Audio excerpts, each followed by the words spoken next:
just what comes to mind when you think Ohio State-Michigan series? You know, the reaction from some of the Michigan camp has been one of my favorite things so far, because everything, first off, they have no idea who to cheer for in this game.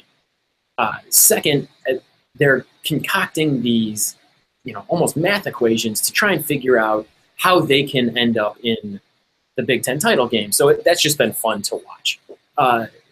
Michigan State and Ohio State has been just a great back and forth series, it seems like. And unlike the Michigan rivalry, there's a feeling of more respect between Michigan State and Ohio State, because I think there's a lot of similarity as to how they've won of late. You have a head coach that's as serious as it gets, and there's been some big names on both sides, but for the most part, they're getting the job done with linemen on both sides of the ball, and they've just been slugfests. So even when one team is really good and the other team is maybe down a little bit, they've been close games, and they've been fun, entertaining games that neither team can feel all that confident in going into the game. Hey, Kyle, I hear what you're saying. I'm going to deviate just a little bit and see if you follow the thinking here. I'm guessing that if you're the typical Michigan State fan growing up, maybe not in the last 10 years, because we know what the series has been like with the Wolverines here recently since Mike Hart opened his mouth. But basically before that, obviously, it was Michigan owned 85% of the state, and Michigan State was slugging along at 7-5 most seasons. D'Antonio comes along and changes all that. But before that, Michigan's most wins in college football history and all of that, and Michigan State's just kind of trying to beat Big Brother every year kind of thing.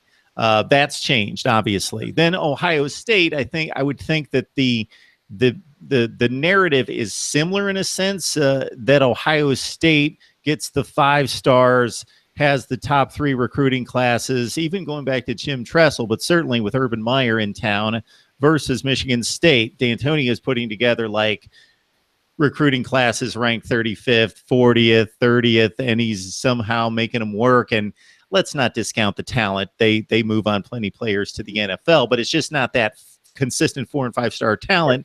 So I would think as a Michigan State player, fan, whatever the connection, there's still a maybe chip on the shoulder saying, hey, look, we play with this team toe-to-toe every year, and we don't get the 5-star recruits.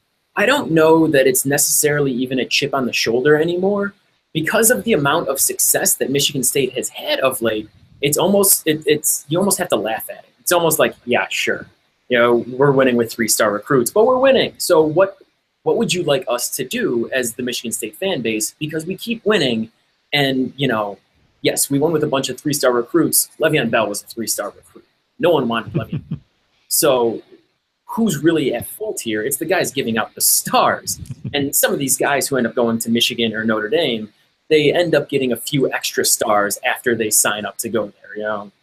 Not to call out anyone, but it's weird how that works out. So you can't even get that upset when someone says, oh, they're winning with lesser talent. Okay, as long as they keep winning, who cares what that talent level supposedly is?